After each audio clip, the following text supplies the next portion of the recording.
বাড়িয়ে দিয়েছিস। আমি বিনয় করে বলছি, যদি আমার রাধারানী আমি না পাই, যদি রাধারে দর্শন আজ না পাই, আমি রাধা কুণ্ড থেকে রাধা বলে প্রাণে বিসর্জন দেব। আমি দুটো হাতে জোর করে বলছি, আমি বিনয় করে বলছি, ও ভাই সুবল রে,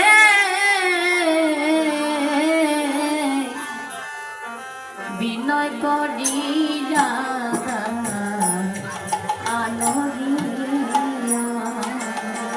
সুবল রে,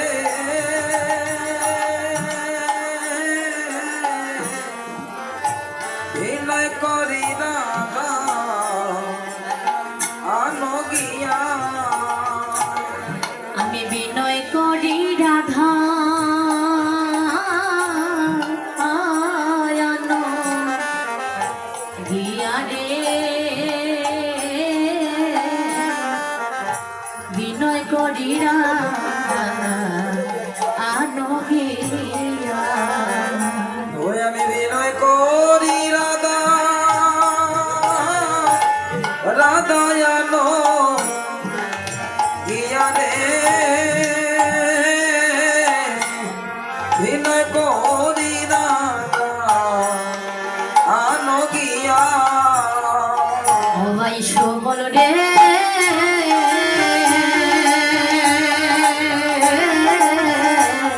বিনয় করি রাধা আনো গিয়া।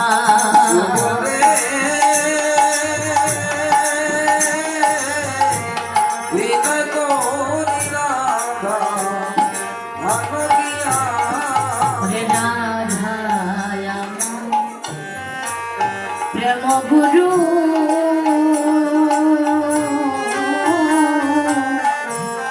মনোবাঞ্ছা কল্প ধরে।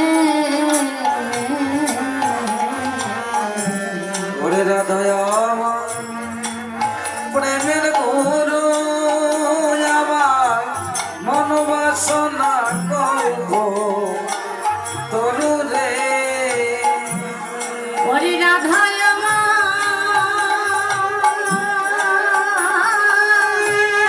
ক্ষুধার অন্ন রাধা পিপা সারজ। ওরে নাই হইল আমার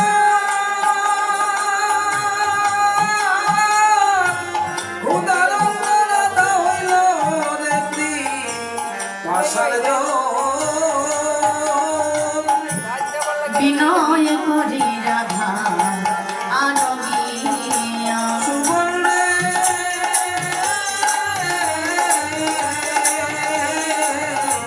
বিনয় করি রাধা আনো গিয়া। রাধায় আমার সাধন গজ,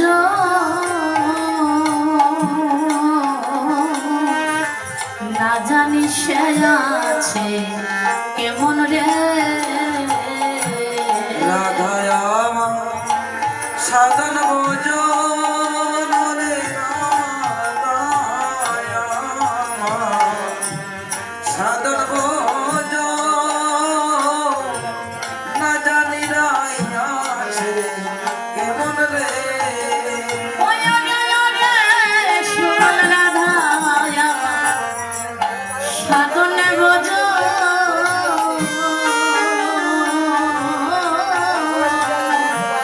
আমার রাধায় আছে কেমন রে। আই আমার সাধন ভোজন, না জানি রাই আছে কেমন রে। ও যদি নাই আসে রে,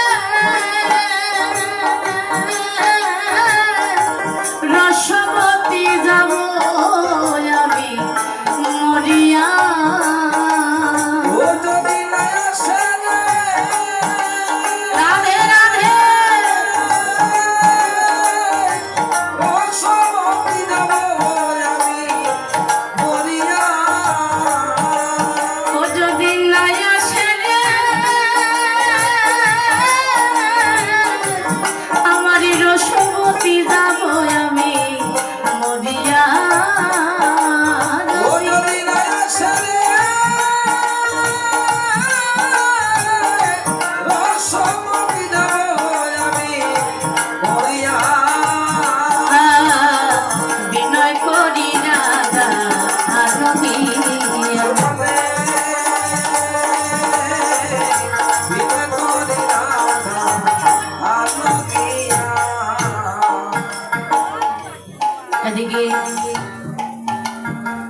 গোবিন্দই আমার সুবলকে বিনয় করে দুটো হাতে ধরে নয়নের জলে ভগবাসী কেঁদে কেঁদে বলে, সুবল তোকে বিনয় করছি, যদি এই প্রাণ চলে যায় কখনো কোনোদিন আর দাদার দর্শন পাবো না। এই দেহের মধ্যে প্রাণ থাকতে জানা একবার রাধা নিয়ে আয়। এই কথা যখন বলি, আজ রাধা রাধা বলে গোবিন্দ কাঁদছে, আহাধারে করে। তখন সুবল বলল, কেন? আমি সব কিছু সইতে পারি, তোর নয়ন জল সইতে পারি না, তবে শোন না, আমি যাব। আমার এই দেহে প্রাণ থাকিতে কখনো তোর প্রাণ বিসর্জন হতে দেব না, কারণ আমার আজ সকাগুলো প্রাণ পেয়েছি।